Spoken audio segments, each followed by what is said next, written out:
Hey everybody, this is Modern Refugee, having an evening tea with you guys here tonight.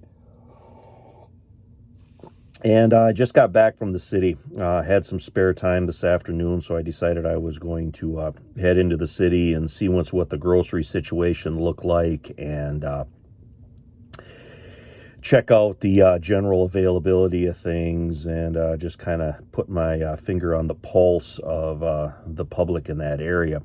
And the first thing that I noticed right off the get-go is the places I went into were absolutely packed. And I hit 5, 6 different places. I hit ethnic store. I hit the small kind of mom and pop chain produce and meat place. I hit the big box stores with the grocery stores and stuff, and just sort of checked everything out.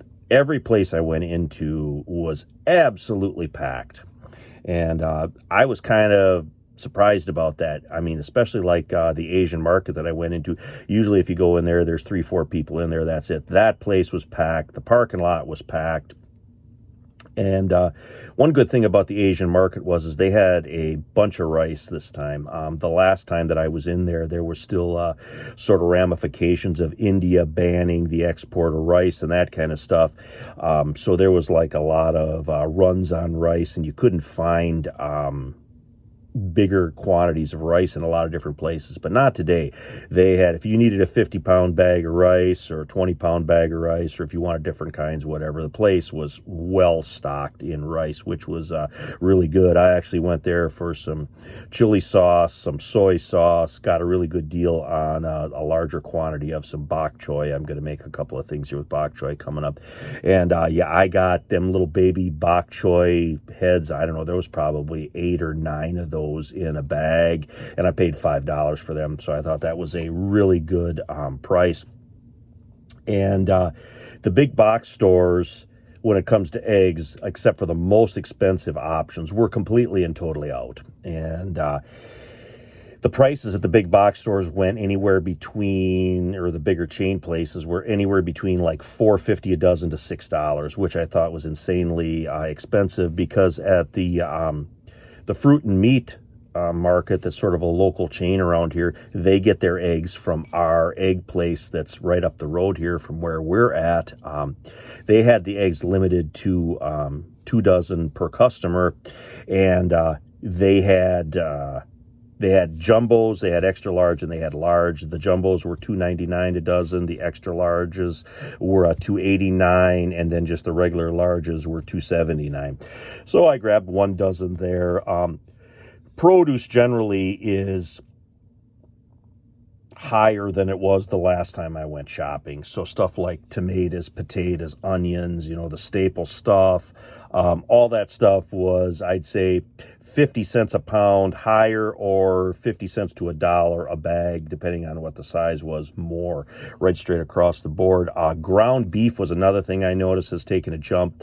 I've been getting that for between like $3.50 and $3.99 a pound pretty much for the last year or so, and pretty much every place I looked was a lot higher than that, and the place that I normally get ground beef from was $4.49 a pound, and that was a solid 50 cents higher than what it was the last time.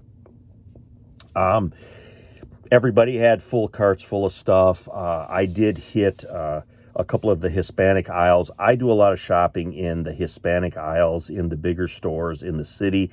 They have a larger selection. A lot of that, a lot of the canned goods and a lot of the dry goods and stuff that they have there is stuff that I cook a lot with. Plus, it's typically more reasonable than the other name brand stuff. So I always hit the Hispanic aisles for different items. And the main thing that I really noticed this time, there was a heightened deterrence of shoplifting. There were multiple signs that I see now. These are in grocery stores. There was multiple signs for shoplifting, and the one in particular, which is the one that I'm going to have for the thumbnail on this video, they had pictures of all the people that had shoplifted in there, the video camera pictures of all of them, and they just had a sign there that said, "Not welcome."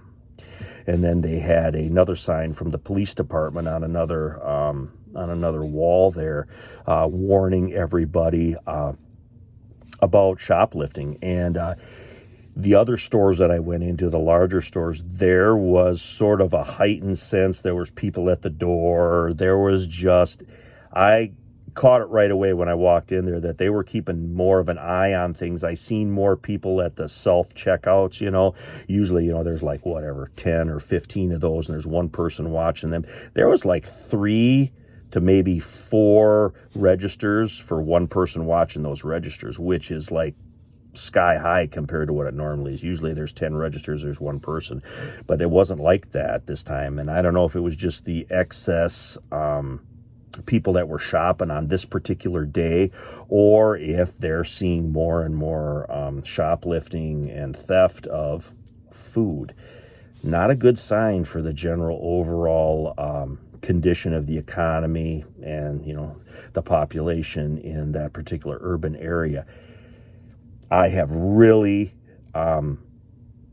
noticed an influx of things being a little bit thinner on the shelves lately. And, when I notice people, even here locally where I'm at, I notice people are picking up a little bit more stuff. I don't know if there's like a psychological or a subconscious thing going on where people are a little bit more concerned with all the stuff that's going on with the transition of government and some of the other odd things that at least I think that are going on. But seeing that sign there and all the pictures of all the shoplifters in this particular establishment that I have never seen there before really caught me off guard. I'm like, yep, there is. It's finally starting to hit the surface that there are some things that aren't quite right in Camelot, so to speak. So anyway, just wanted to pass that on to you today. It was a interesting trip. It was sort of a whistle stop thing, bing, bang, boom. Oh, gas prices is the other thing I wanted to mention. Our gas prices have been running between $2.79 to $2.99 most places. Pretty much every place I went to today was $3.10 or higher. So there's been kind of an uptick in the last week or so about fuel prices. And fuel prices fluctuate and the price of stuff fluctuates. But as things continue to progress, I've seen prices go up. I don't think that the inflation and the price of things is going to come down anytime soon. I think we're kind of stuck in this for the time being. But anyway, just wanted to mention all those things to you guys here, having a little tea, and wanted to have this conversation while it was still fresh in my mind. Another thing, I've got some technological issues with my phone. I do my channel on my phone, so if it takes me a little bit to get back to the comments and to heart the comments and that kind of stuff, because I read every comment. That's why I heart all the comments. That is to let you guys know that I actually look at your guys' comments. And I wanted to mention that if I don't get to the comments right away in the next few videos that I put out, it's because I'm messing with the tech here, because I'm hopefully going to be able to get a different phone and get some things switched over, because my stuff is literally ancient. I patch together tech too, just as much as I do everything else. But anyway, we keep things going the best we can. But anyway, this is Modern Refugee. Appreciate all my subscribers out there. I hope you guys always get some information, entertainment, a tip, a trick, something that helps you out in your preparedness for my videos. That's the whole reason I do all this stuff. Anyway, appreciate you guys. You guys take care.